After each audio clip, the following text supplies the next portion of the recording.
Well, to this war in Israel, I hope you can ease a fear I've had, General. This war, I think, is so far working out for Hamas, given what its objectives are. It's got more than 200 hostages still, including about 50 citizens of countries other than Israel. Many of those countries, like the US, the UN is saying the same, the European Union is saying the same, it's telling Israel, you've got to wait.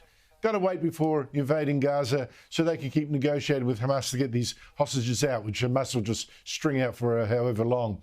There are reports now that Israel's army is frustrated by this delay, which gives Hamas more time to get ready for them. And meanwhile, of course, the media is all about how terrible Israel is for bombing Gaza.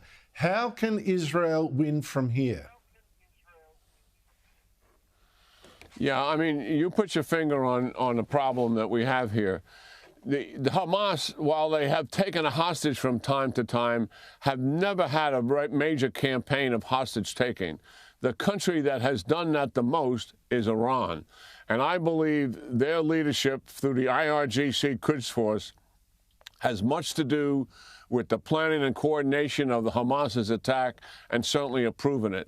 The imagination and innovation that was shown in that savage, brutal attack I think has the fingerprints of Iran all over it, and particularly taking such significant amount of hostages, something that they've been about for 40 years. And the reason is what you stated. They're using those hostages to, one, slow down the Israeli offensive that they know is going to come, and two, hopefully slow down the impact of it. In other words, reduce the scale of it. Meanwhile, Hamas and Iran, which are into the public relations side of this, attempting to galvanize international support to condemn and blame Israel for all that has taken place here. Even the Secretary General of the UN did that today, which is absolutely outrageous and a false, bold lie. That is just not true. Hamas is savage, brutally destroyed and killed innocent women, children, older people. They killed more civilians than they did soldiers in their attack, and the way they did it was horrific. This has nothing to do with Israel being responsible for this, but Hamas has twisted that, and so have the Iranians, and convincing people that they need assistance. So yes, this is a ploy on their part to gain world support and slow down this attack that the Israelis are doing. And as you pointed out, it's working. I find it so sobering. I find it so alarming. Finally, General Keane, the US is right to worry that this is going to could spread, as you say, be facing World War III. Meanwhile, there have been, in fact, 13 attacks on US bases in Iraq and Syria in just the past week. These are attacks by drones and rockets from terrorist groups apparently funded and directed by Iran. How serious is this? What's the game here? Yeah, this is really stunning. First of all, I applaud the President of the United States for the speech that he gave last Thursday in connecting Ukraine and Israel and what has taken place here and throwing his support 100% behind Israel. Commend him for that. But he refused to use the word Iran.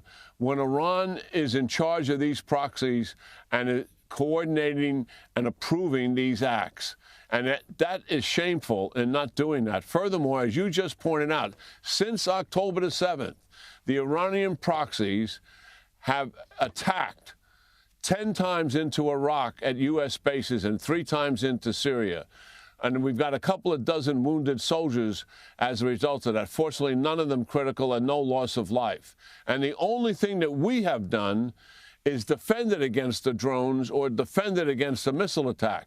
We have not taken a single action against the Iranian proxies to take away the capability that they're using to do this. In other words, to deter them from future attacks, destroy their missiles, destroy the drones, take down their command and control structure, take down their logistical infrastructure. We know where this is, and we have the capability to do that, but we are hands off.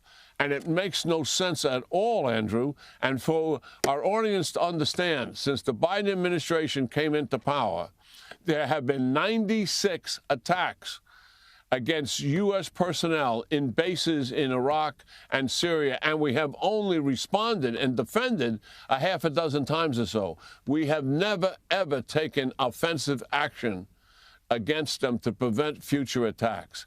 And I've been talking about this publicly in the United States, hopefully with others, to get the administration's attention here, but more importantly, the American people's attention. It's their sons and daughters out there who are being fired upon, and we're not preventing future attacks. We're just defending the attacks that are taking place. General Keane, you've warned us for some time America's projecting weakness at a time when there's greater challenges than we have seen since World War II. Frightening days. Thank you so much indeed for your time, for your analysis, General Jack Keane. It was great talking to you, Andrew, as always.